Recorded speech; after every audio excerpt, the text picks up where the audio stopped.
Amém. Boa noite e a paz do Senhor. Vou tentar tirar o microfone aqui. Oi? Amém. Que assim eu posso ficar mais à vontade. A irmã Graça falou uma coisa que é uma verdade. Quando eu fui para o Seminário Teológico do Betel Brasileiro, na verdade eu fui empurrada pelo desejo missionário, né? Deus me chamou para missões. E o Seminário do Betel Brasileiro incendiou ainda mais o meu coração. E eu lembro que os cultos de missões que tinham eram os momentos mais prazerosos da minha vida. Eu ia com toda a alegria e com toda a satisfação. E em cada culto daquele eu pronunciava as palavras de Isaías. Eu dizia: Senhor, eis-me aqui, envia-me a mim. Senhor, eis-me aqui, envia-me a mim. Hoje eu vim parar aqui na Assembleia de Deus, Parque dos Eucaliptos, acredito que pela soberana vontade de Deus. Mas a minha vida, eu costumo dizer que ela é muito deslocada, né? Uma hora eu estou aqui, Deus me arranca e me leva para outro lugar. E a minha disposição é estar em obediência a esse chamado. É por isso que missões ardem no meu coração, pulsa nas minhas veias, e a minha vontade é que Deus faça esse mover no nosso coração também nesses dias, nessa noite. E eu creio que Deus já está fazendo.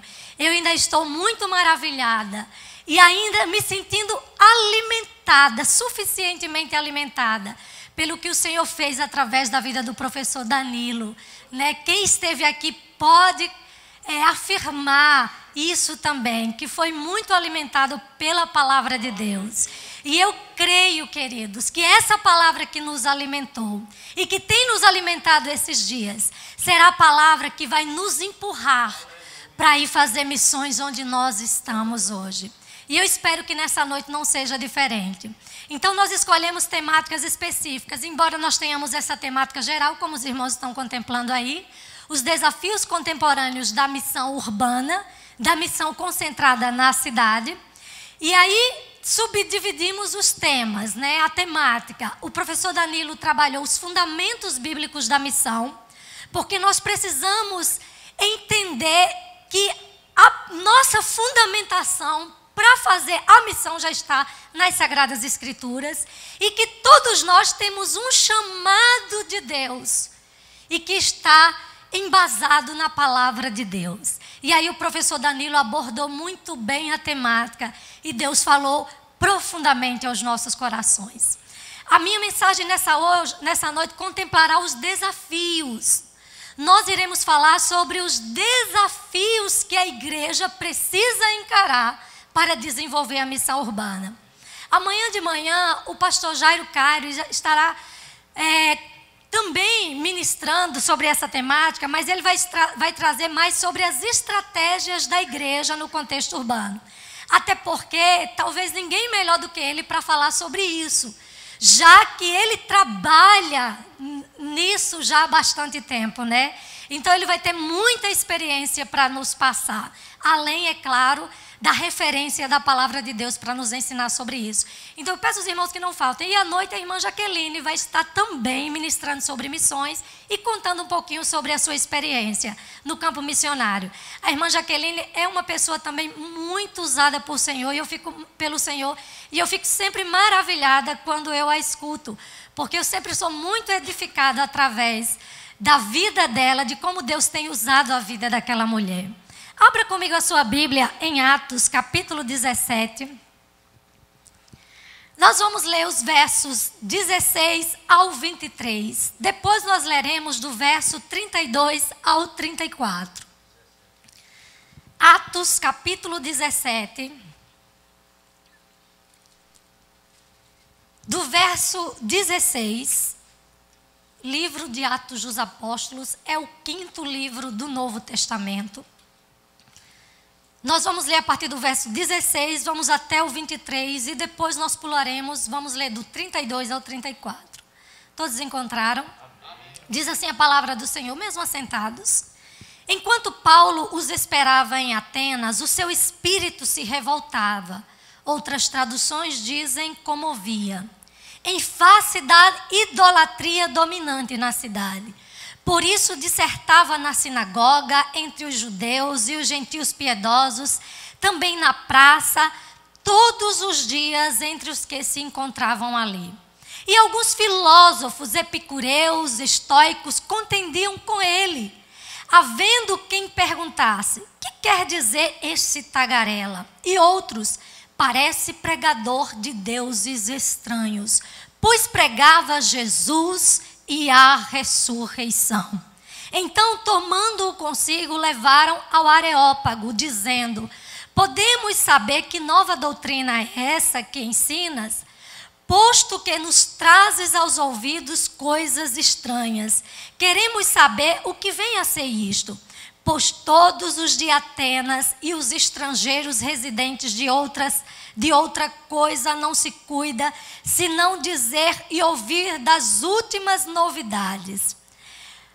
Então Paulo, levantando-se no meio do Areópago, disse: senhores atenienses, em tudo vos vejo acentuadamente religiosos, porque passando e observando os vossos objetos de culto, encontrei também um altar no qual está escrito: ao Deus desconhecido. Pois este que adorais sem conhecer é precisamente aquele que vos anuncio.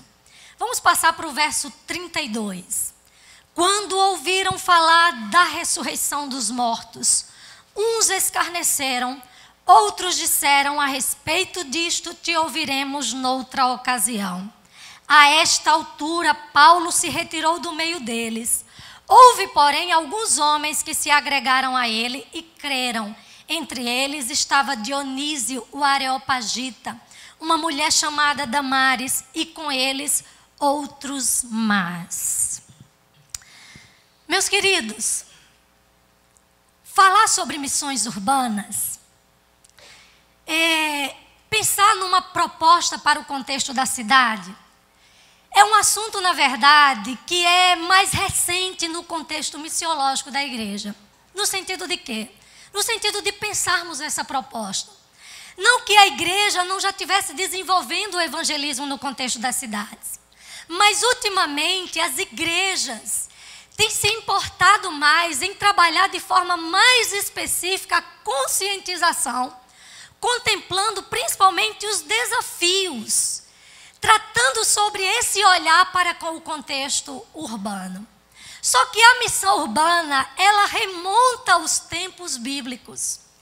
Ela já vem eu poderia até dizer, desde o Antigo Testamento. Mas nós podemos detectá-la muito bem já no contexto neotestamentário. Quando nós vemos a pessoa de Jesus trabalhando no contexto da cidade. É claro que restritamente Jesus não pregou na cidade. Não foi só na cidade. Jesus pregou nos povoados. Mas o seu ministério contemplou muitas vezes as cidades. Jerusalém, Cafarnaum, Samaria e tantas outras cidades. O apóstolo Paulo e os apóstolos que deram seguimento à missão depois de Jesus não foram diferentes. Eles também desenvolveram a missão na cidade. Eles foram para o contexto urbano de sua época. Paulo escolhia principalmente alguns centros urbanos para começar a partir daqueles contextos a espalhar a mensagem do evangelho para outras cidades. E é interessante que nós estamos aqui diante de um texto que faz parte da segunda viagem missionária de Paulo. Em cada uma das viagens missionárias de Paulo, nós vamos ver Paulo e a sua equipe passando por determinadas cidades.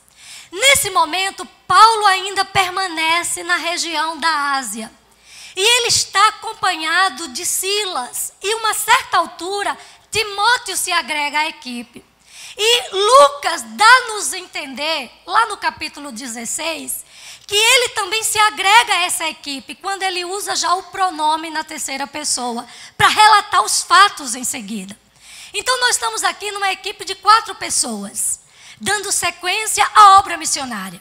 E Paulo, assim como na primeira viagem, continuava na região da Ásia.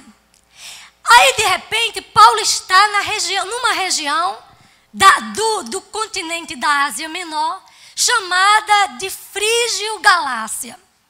E nessa região, Paulo ouve a voz do Espírito Santo impedindo ele de pregar o evangelho ali. Imagina que eu fico pensando que o missionário ele tem que ter um profundo discernimento de Deus para fazer a obra missionária. Porque qualquer um poderia pensar é o diabo e não Deus. Não é verdade? Como é que Deus estaria impedindo de pregar o evangelho? Isso é coisa do diabo. Mas Paulo, que era um missionário, que tinha experiências com Deus, e conhecia a voz de Deus, e sabia discernir a voz de Deus, ele sabe que é Deus falando. Embora até que de início eles tenham continuado tentando pregar, e o Espírito Santo, a Bíblia diz, que continuou a impedir eles de pregarem naquela região. Até que eles desceram para uma cidade chamada Troade, que já ficava no final do continente. E ali naquela cidade, Paulo à noite tem uma visão. E naquela visão, Paulo vê um varão macedônio, que lhe diz assim: passa a Macedônia e ajuda-nos. E naquele momento, Paulo tem o discernimento de que Deus estava dando uma outra direção. Porque o missionário, ele precisa ficar debaixo da dispensação de Deus. E ser conduzido por Deus para onde Deus o enviar. E aí Paulo entende que era hora de mudar a rota. E aquele que é senhor da missão é quem dá o roteiro da missão. É quem determina onde a missão será executada. E aí Paulo entende e logo arrumam as bagagens e passam para a região da Macedônia. Chegando na Macedônia, a primeira cidade a ser evangelizada é a cidade de Filipos, onde Paulo funda a igreja de Filipenses.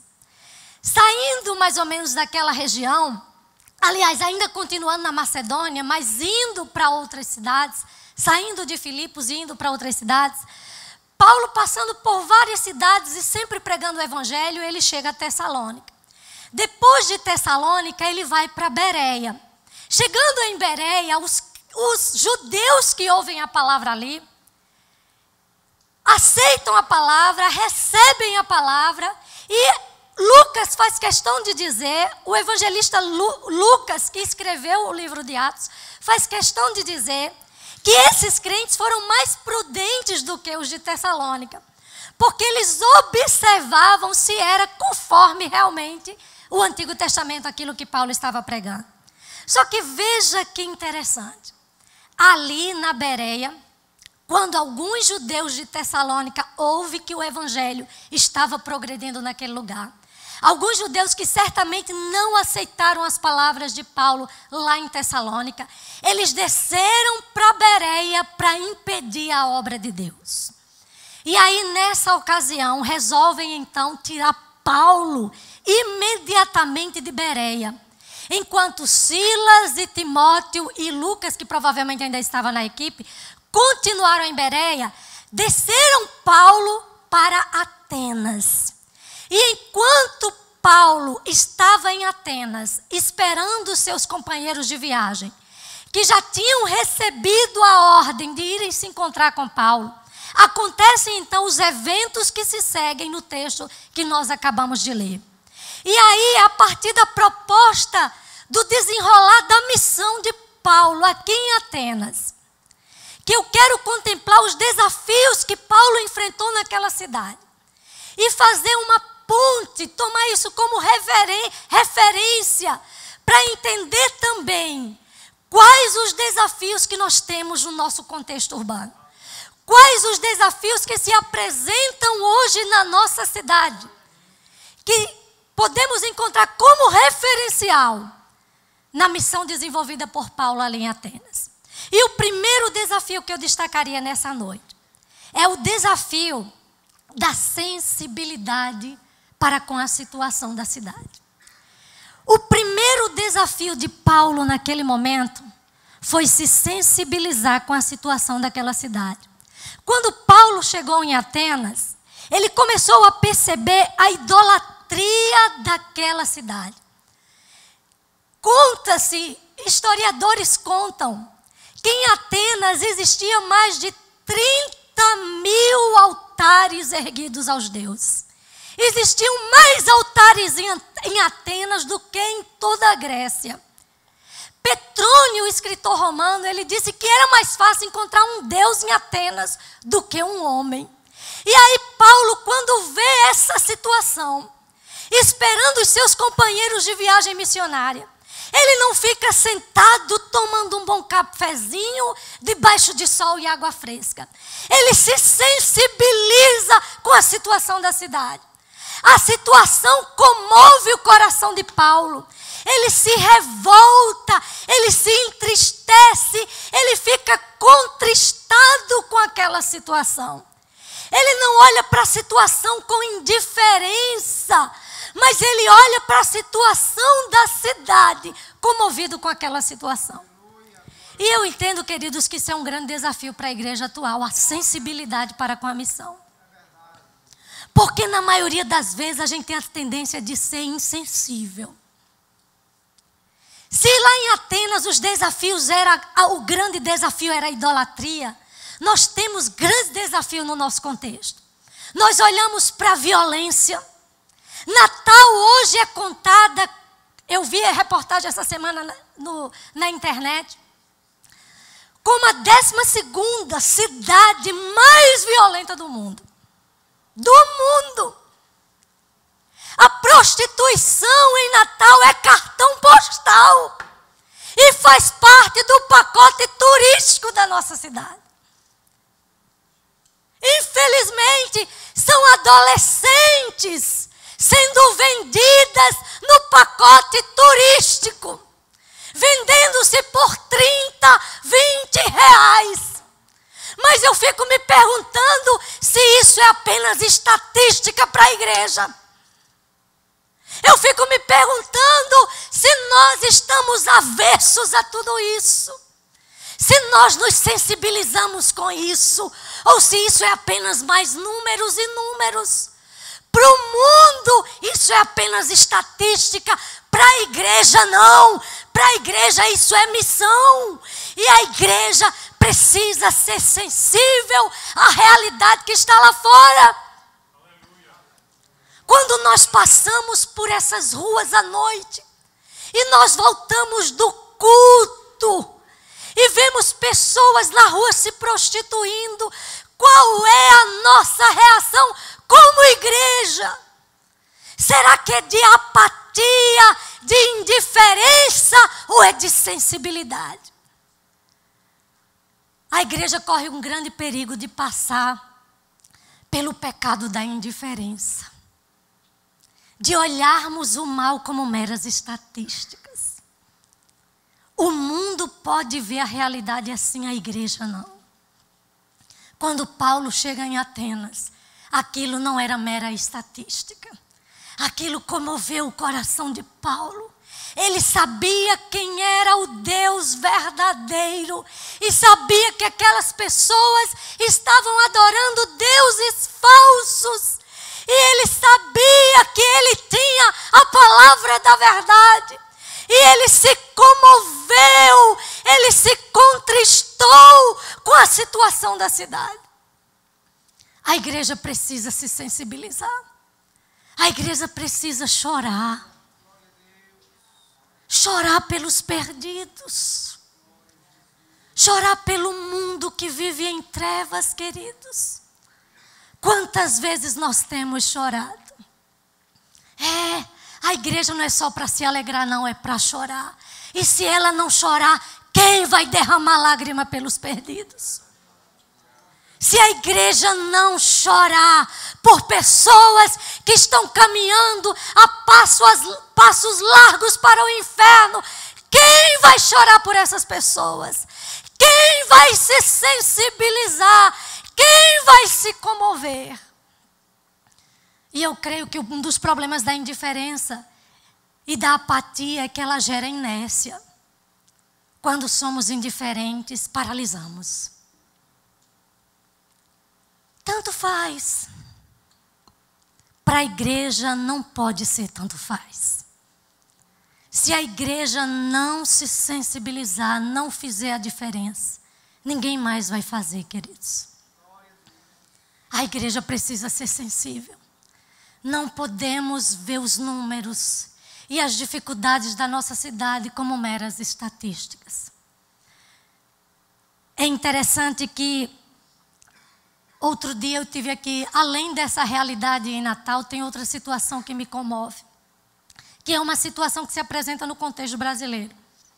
Eu não sei se os irmãos já ouviram falar, porque além das seitas, heresias e religiões falsas com as quais nós temos que lidar também no contexto da cidade, e isso me comove. A gente hoje tem que lidar com o trânsito religioso. Vocês sabem o que é isso? São pastores que passam a ser muçulmanos. Isso já aconteceu no nosso Nordeste. Aqui em Natal, outro dia, eu debati com um ex-pastor que voltou para ser católico. E estava me provando, na tradução João Ferreira de Almeida, eu disse, você tem que pegar o original, porque João Ferreira de Almeida, que a igreja católica é a igreja que Paulo defendeu como a igreja romana. Eu disse, sua exegese está muito fraca, porque você só vai em João Ferreira de Almeida. Vamos para os originais. E aí a gente se depara com essa situação na cidade. E isso me comove, isso me incomoda. Isso precisa incomodar a igreja. Precisa sensibilizar a igreja. Nós não podemos ser indiferentes. Nós não podemos ser apáticos a essas situações. Nós vivemos um momento de muita apatia e de indiferença. Parece que a indiferença faz parte da realidade da nossa sociedade. Mas a igreja não pode ser apática. A igreja não pode ser indiferente. Mas outro desafio da igreja é que a igreja ela precisa, diante da realidade da cidade, ter prontidão para anunciar. Prontidão para pregar o evangelho. Então Paulo, vendo aquela situação, ele se prontificou para pregar o evangelho. Na praça, nas sinagogas, para os judeus, para os gentios piedosos. E eu fico pensando que Paulo poderia ficar esperando Lucas, Timóteo e Silas, aguardando eles chegarem para poder ele começar a missão. Já que a missão estava sendo feita em parceria. Mas ele não espera. Ele não conta conversa. Sozinho. Sozinho. Só ele e Deus e o evangelho. Ele começa a pregar. Ele diz, eu tenho que fazer alguma coisa. Eu preciso me mover. Eu preciso agir. Isso é atitude de prontidão. Isso é atitude de dizer, eis-me aqui, como diz Isaías, envia-me a mim. Paulo disse, escrevendo a Timóteo, pregue a tempo e fora de tempo. A igreja precisa estar de prontidão. A igreja precisa estar a postos, como soldados que estão à frente de uma batalha. Ela não pode se calar. Porque se ela se calar, até as pedras clamarão. Prontidão, queridos.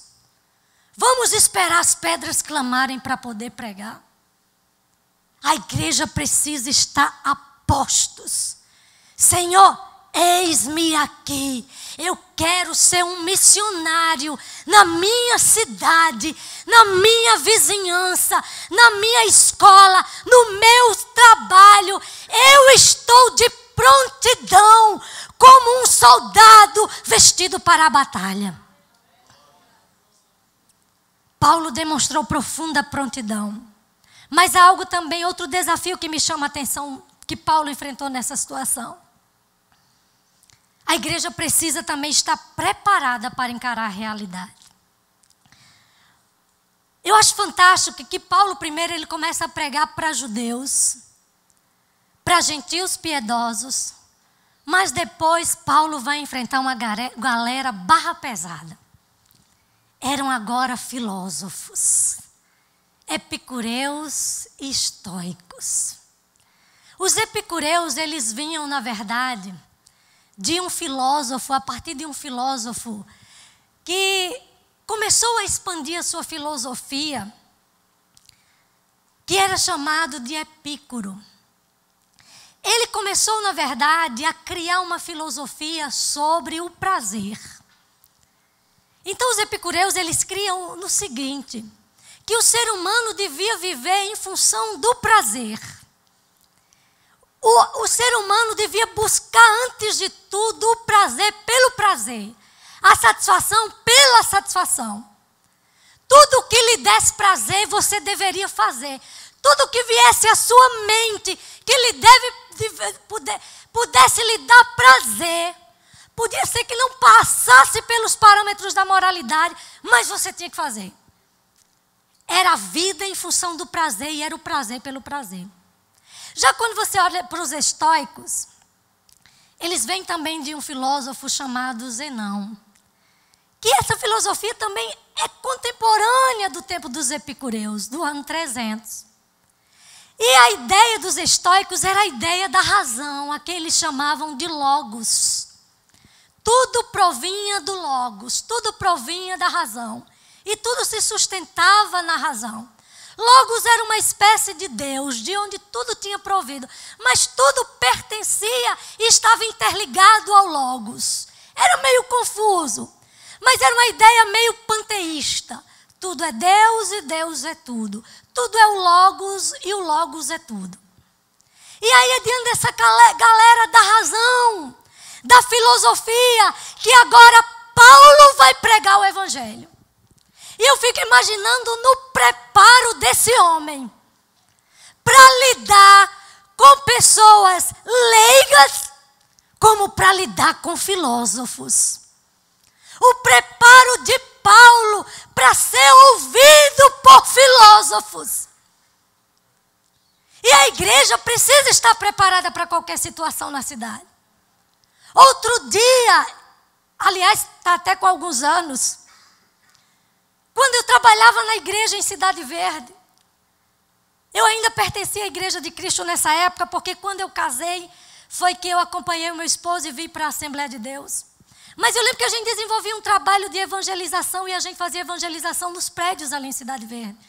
E a gente ia fazer estudo bíblico em algumas casas. E tinha um senhor, advogado, um homem muito quisto aqui em Natal, que ele era pai de uma das membros da nossa igreja. E uma vez ela me levou na casa dele para pregar o evangelho para ele. E eu lembro que ele mesmo me convidou para voltar lá. E ele dizia assim, que eu era a única crente que ele ouvia, porque ele achava os crentes tudo alienados. E ele dizia, você é a única crente que eu consigo ouvir. E eu fiquei pensando, Deus, como nós temos que estar preparados para enfrentar qualquer público. Para enfrentar do maior ao menor. Porque é isso que vamos encontrar no contexto da cidade. Nós vamos encontrar a galera da racionalidade, que não crê nas escrituras, que não crê no evangelho. Mas a igreja precisa estar preparada para pregar. Nós vamos encontrar pessoas mais leigas, que não sabem nem escrever, nem ler, mas a igreja precisa comunicar as verdades do evangelho na linguagem do leigo também. A igreja precisa estar preparada. As situações são diversas, mas ela precisa estar preparada para enfrentar a diversidade das situações. E eu fico imaginando que Paulo era um missionário à altura das situações. Às vezes ele estava com o leigo. E às vezes conversando face a face com filósofos. Olha o preparo desse homem quando foi para o campo missionário. Ele não foi de qualquer jeito. Ele foi debaixo de jejum e de oração, mas de estudo e de preparo. E foi ouvido por filósofos. É o preparo, queridos, para levar o evangelho a quem precisar dele. Porque tanto o grande como o pequeno, pelo menos é assim dentro das nossas classificações sociais, todos eles precisam do evangelho. do professor universitário até o nosso plantador de feijão, eles precisam do Evangelho de Cristo. E quem vai comunicar isso se não a igreja? E como a igreja vai falar se a igreja não estiver preparada para enfrentar essas situações? Você sabe que às vezes, você sabe que hoje 70% dos jovens que entram na universidade se desviam? Porque muitas vezes não estão preparados para ir lá. Ao invés de alcançarem os seus professores, de alcançarem os seus colegas de turma, eles se deixam levar por aquelas filosofias enganosas. Eu frequentei a universidade, queridos. Eu frequentei a universidade. E eu vi muitos argumentos. E eu dizia, isso é muito fraco para derrubar o que está aqui dentro. Isso é argumentação muito fraca para derrubar a veracidade das Escrituras na minha vida. Mas, infelizmente, na maioria das vezes não é assim que nós encontramos a realidade. E a igreja precisa estar preparada para todas as ocasiões. Eu fico pensando, queridos, uma das coisas que tem inquietado o meu coração, além dessa realidade mais social, mas eu me preocupo também, às vezes, com os marginalizados da nossa cidade. Se a igreja, eu falo a igreja na sua totalidade, não estou falando só para nós como denominação, mas se a igreja está, por exemplo, preparada para alcançar homossexuais e tratar essas pessoas.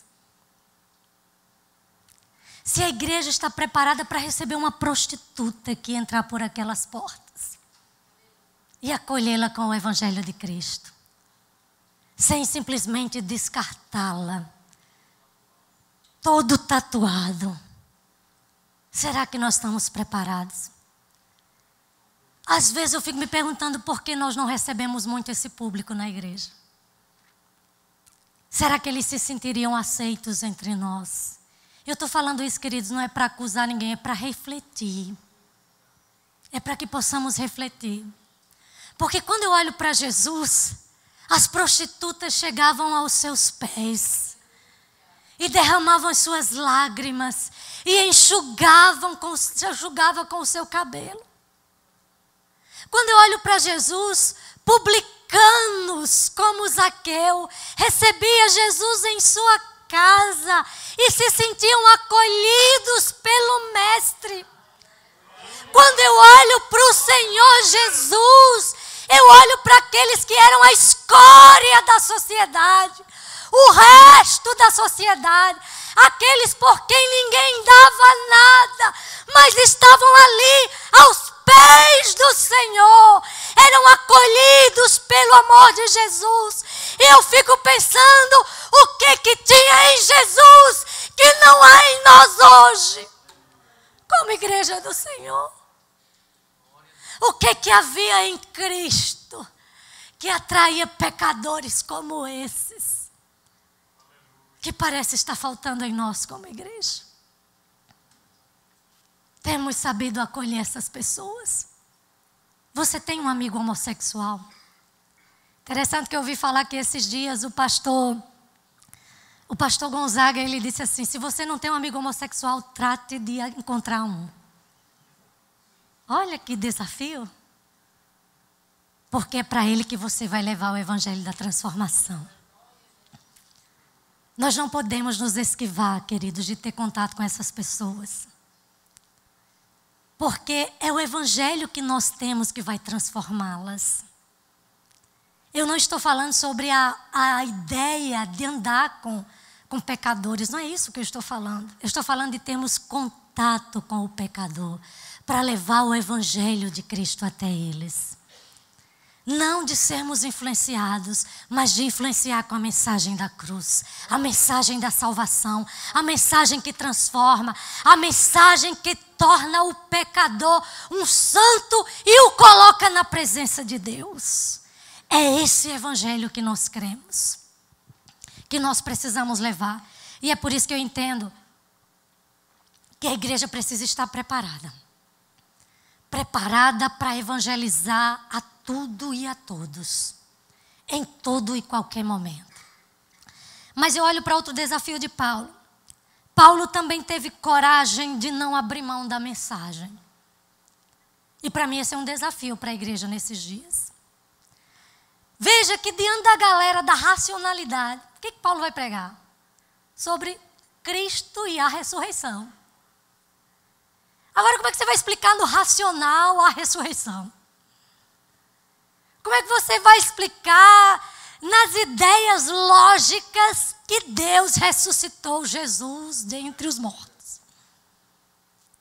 Mas Paulo não abriu mão da mensagem da cruz. Paulo não abriu mão da mensagem autêntica.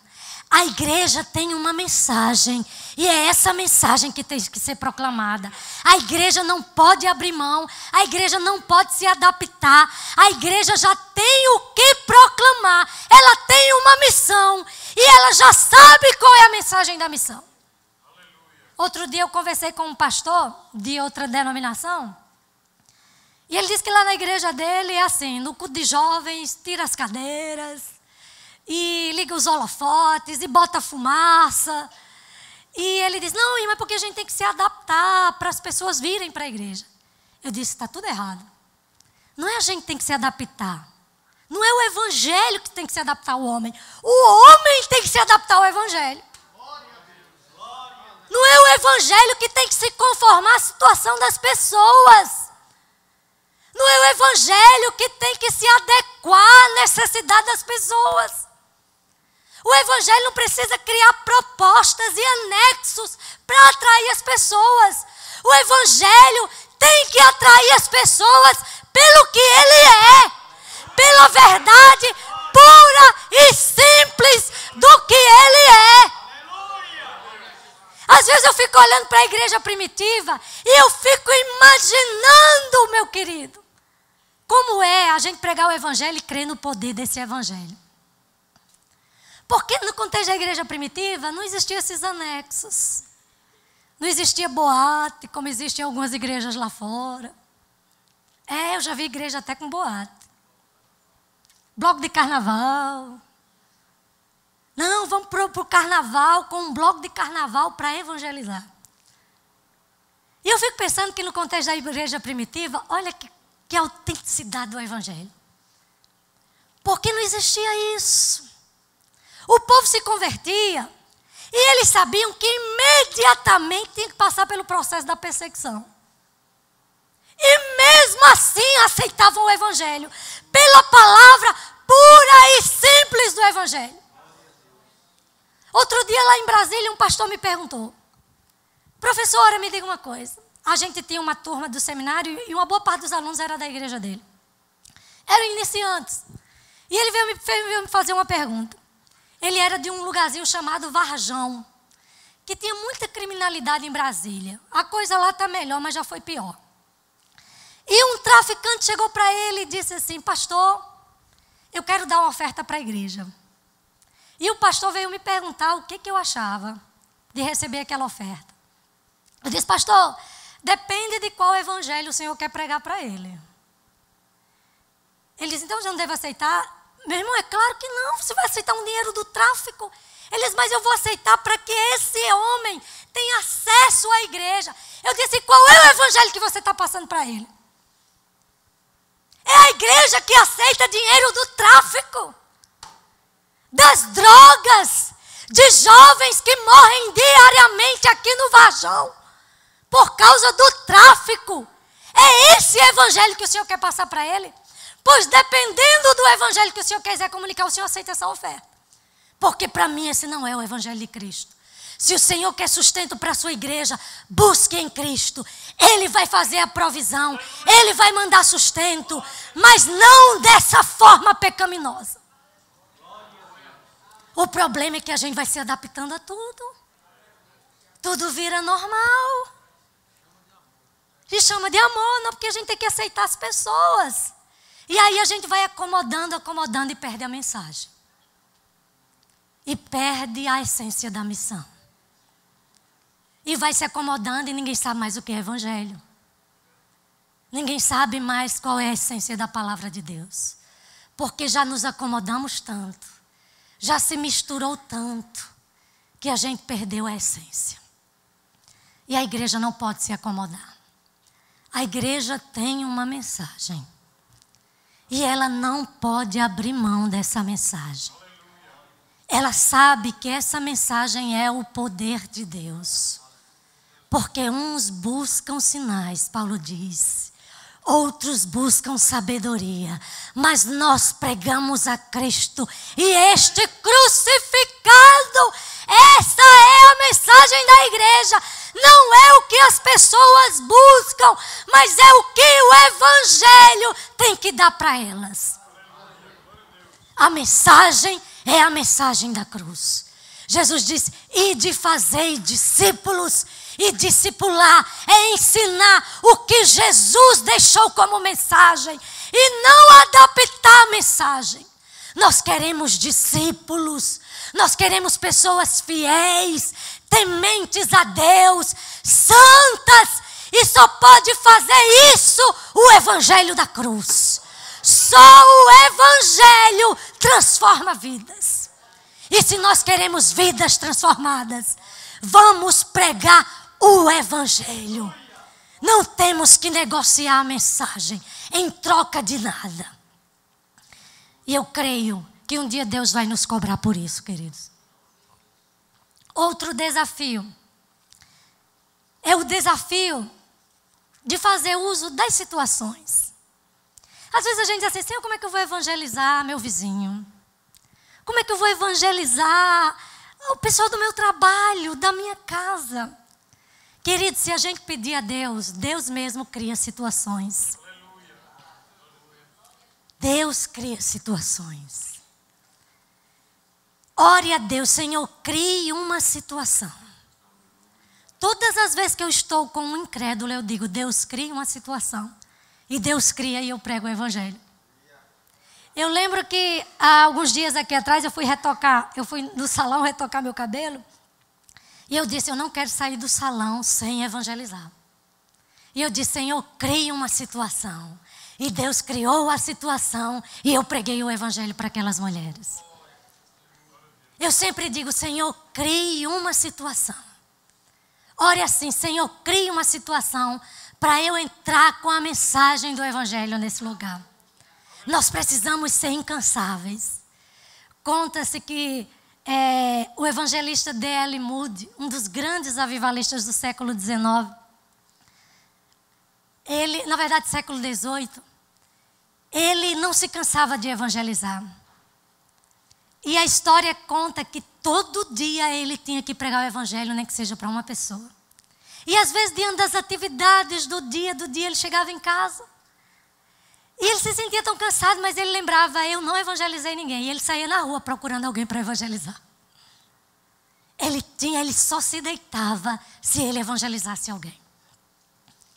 E eu creio, queridos, que Deus tem esse anseio de usar nossas vidas desse jeito. E para fazer uso, Deus cria situações. Olha que coisa maravilhosa. Então, depois que Paulo prega aos estoicos e os epicureus, como eu falei, a galera da filosofia, não abrindo mão da mensagem autêntica do Evangelho, ele então é levado para o Areópago. O Areópago, na verdade, era um conselho. E competia a esse conselho julgar as questões religiosas e as questões morais da sociedade ateniense. O Areópago também era um local que ficava ao nordeste da Acrópole de Atenas. E ali, naquele local, se reunia esse conselho, que também era chamado de Areópago. E aí Paulo é levado para o Areópago. Você já imaginou Paulo sozinho? Sozinho agora, diante das maiores autoridades atenienses. Aí eu fico lembrando da palavra de Jesus: eu vos vou colocar no meio dos lobos. Vocês vão para o meio dos lobos. O campo missionário não é fácil. É ir para o terreno dos lobos. E aí Paulo está agora diante do Areópago. Ele foi levado para dar satisfação da mensagem que ele estava pregando, que parecia ser pregador de deuses estranhos, porque pregava Jesus e a ressurreição. Mas, irmãos, você vê quando um homem se coloca na mão de Deus, o que Deus faz? Você quer se colocar nas mãos de Deus? Paulo sozinho, conturbou toda uma cidade. E aconteceu um grande alvoroço na cidade de Atenas, porque não se ouvia outra coisa senão a mensagem que Paulo falava: Jesus e a ressurreição, Jesus e a ressurreição. E a cidade toda, o burburinho era um só. Existe um pregador, um tagarela, falando sobre esse tal de Jesus e a ressurreição. A cidade era tão idólatra que de início eles confundiram como se fossem deuses, né? Jesus era um Deus e a ressurreição era outro Deus. Imagina, né? Aí Paulo é levado para o Areópago para dar satisfação da sua mensagem. Aí agora ele vai enfrentar o poder político da cidade. O tribunal que era responsável por julgar as questões morais e religiosas de Atenas. Esse tribunal era composto por pessoas de famílias poderosas de Atenas. Pessoas ricas, de alta posição. Paulo não estava diante de qualquer pessoa. Não na cidade, na sociedade ateniense. Mas olha como Deus cria situações. Olha como o maior interessado é Deus em alcançar o seu vizinho. O maior interessado é Deus em alcançar os seus familiares. Em te usar de forma poderosa aonde você está. E causar um grande reboliço. Ele vai criar situações. Aí veja, quando Paulo começa o discurso, ele diz assim: senhores atenienses, vejo que em tudo vocês são muito religiosos. Olha a prudência de Paulo. Ele não começa a chutar estátua, não é? Ele não começa a falar contra a idolatria. Ele começa a elogiar a religiosidade daqueles homens. Aí ele diz assim: contemplando a vossa religiosidade e vendo os vossos objetos de culto, eu encontrei um altar ao Deus desconhecido. Naquele altar estava escrito Agnostos Theos, ao Deus desconhecido. E é interessante, meus irmãos, que eu não sei se os irmãos conhecem a história do altar ao Deus desconhecido. Olha como Deus cria situações. No ano 600 antes de Cristo, aconteceu uma grande praga em Atenas. Quem vai relatar isso com base em dados históricos é o missionário Dom Richardson, no seu livro O Fator Melquisedeque. E no ano 600 a.C. aconteceu então uma grande praga em Atenas. E já se tinha feito sacrifícios a todos os deuses que os atenienses conheciam. E a praga não tinha cessado. Até que o conselho da cidade foi consultar uma certa sacerdotisa que existia em Atenas. E a sacerdotisa disse: traga um homem da ilha de Creta chamado Epimênides. Esse homem vai dizer o que nós devemos fazer. Olha que quando Deus cria situações, Ele usa até o ímpio para fazer. Ele usa quem Ele quer, como Ele quer, na hora que Ele quer e quando Ele quer. E aí mandaram chamar Epimênides. Ele era um poeta. Mas Paulo, fazendo a citação desse homem lá em Tito, capítulo 1, verso 12 e 13, Paulo chama Epimênides de profeta. É a citação de Paulo lá, é desse homem. E aí é interessante que esse homem, numa cultura pagã, ele foi usado por Deus. E ele chegou na cidade de Atenas e viu que nem a praga não estava cessando, dia após dia as pessoas estavam morrendo. E ele disse: tem um Deus desconhecido a quem ainda precisamos sacrificar. Tem um Deus desconhecido que não sabemos qual o seu nome. Aí ele orientou o povo, ele disse: me separe um rebanho de ovelhas, pretas e brancas, deixe essas ovelhas dormirem sem comer. Prepare prepare um grupo de pedreiros, tragam pedra e argamassa e na manhã seguinte me encontrem na colina de Marte, na cidade de Atenas. Quando chegou lá na colina de Marte, trouxeram as ovelhas, trouxeram a argamassa, as pedras e os pedreiros. Ele disse, soltem as ovelhas. E ele disse, ó Deus desconhecido, a quem não sabemos o nome, seja misericordioso conosco, tenha compaixão de nós, e as ovelhas que te aproverem serem sacrificadas, que o Senhor faça com que elas se deitem na relva antes de comer a relva.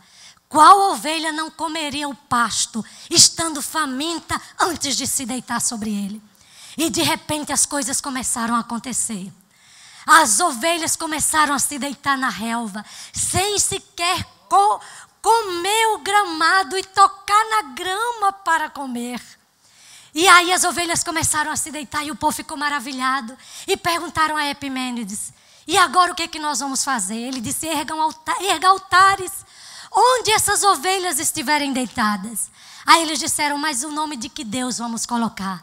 Ele disse, coloque o nome ao Deus desconhecido. Ao Deus desconhecido. E a praga cessou em Atenas.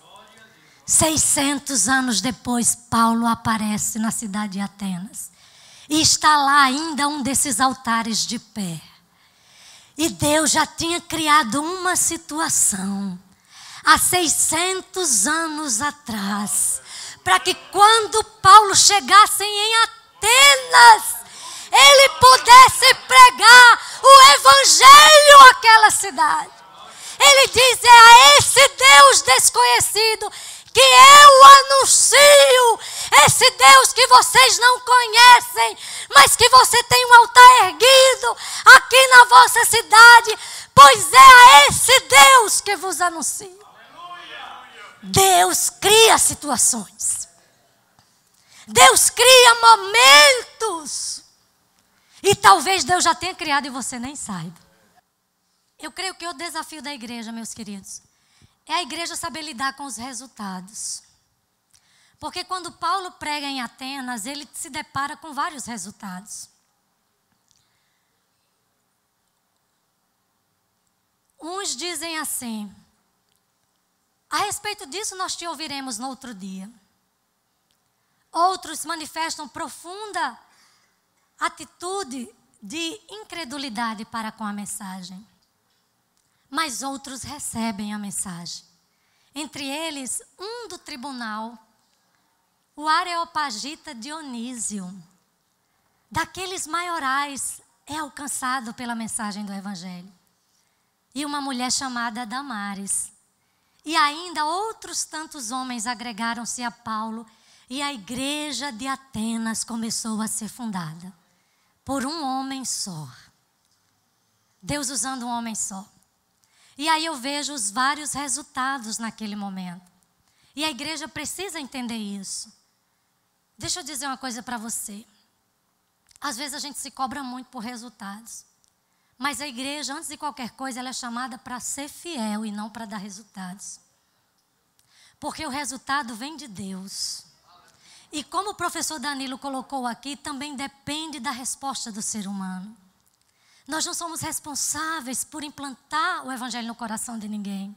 A nossa responsabilidade é pregar. É abrir a nossa boca e pregar. E como parceiros de Deus, como o professor Danilo colocou muito bem aqui, Deus vai fazer o resto. Deus vai mover corações. Deus vai abrir corações. Deus vai impactar com a mensagem do evangelho. Então a gente não tem que estar se preocupando e se angustiando, porque os resultados ainda não vieram. E eles podem ser diferentes, mas a nossa fidelidade deve ser a mesma. A gente tem que ser fiel à pregação e esperar que de Deus venha o resultado. esperar que Deus faça a parte dele. Continue pregando, continue orando, porque Deus vai fazer a parte dele. Se você está pregando para o seu esposo, para os seus filhos dentro de casa, para o seu professor na escola, e você não está vendo resultado, continue, porque o resultado virá da parte do Senhor. A semeadura é sua, mas a colheita vem dos céus. Você tem que semear. A responsabilidade do semeador é semear. E depois a colheita virá da parte de Deus. Nós desfrutaremos dos frutos da semeadura. Mas quem vai dar o crescimento é aquele que colaborou com a nossa semeadura. Que o Senhor nos abençoe em nome de Jesus.